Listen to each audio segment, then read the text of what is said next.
literally, I mean, there was feedback going everywhere. Yeah. And I'm just like holding my ears, like, oh my God, this is the worst.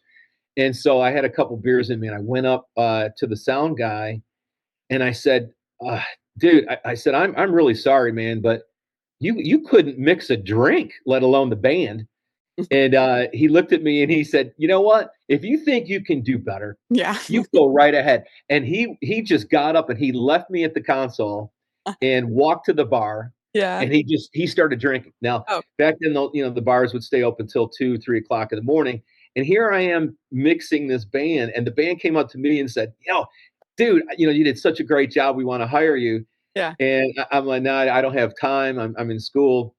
And so I go to the bar, and the guy says, he said, he says, you did a good job, man. He goes, "What do you do for work?" And I said, I'm in school. I'm not really Yeah. doing much for work right now. I work on campus." And he said, "How'd you like a job?" And I said, "Well, I guess so." And so he said, "Here's the address. Tell him give him my name." Yeah. And it was Michael from Whirlwind. And so when I got there, I didn't know he was the owner, but he interviewed me at that point, and he was busting my chops, like asking me questions, like electronic questions. What's Ohm's law? What is resistance in the past? So Yeah. I'm sitting there like sweating, Yeah. like saying to myself, I have no clue what he's saying and stuff.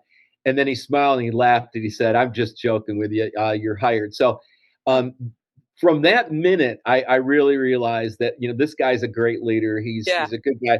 I ended up working there for almost 15 years. So Nice. that's where I really became uh, more impassioned about the business itself. So Yeah. Michael, in that way, he changed my life, and through my life, he's just been, you know, he has changed my life in so many ways. He's helped me out in spots where I think I was going to bottom out. He's Yeah. been like a big brother or a father, kind of guy to me. So I would say him first. Yeah. Other little ones along the way. I remember this company I was working for called Time Warner.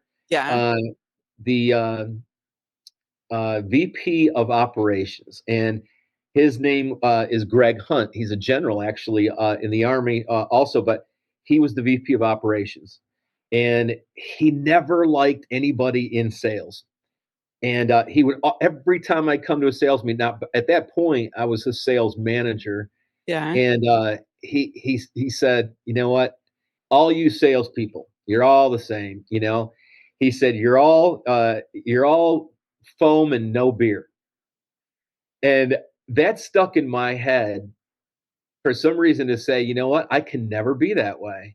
Yeah. I mean, so the way I always did it was, at that point, was trying to define myself. And when I'm in meetings, never embellish, to the point where you're all foam and no beer. Yeah. Yeah.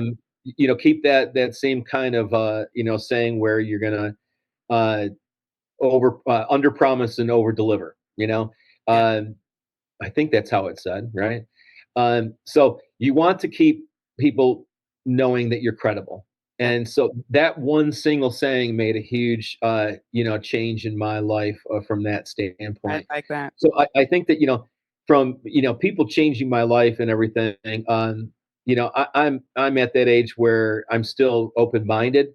I'm learning just from you, Sana. Yeah. So I'm always keeping my mind open and trying to That's good. listen to people who've got something good to say, and the more you listen, the more you're going to learn. So Yeah. those really, I mean, those two people alone, are just one small thing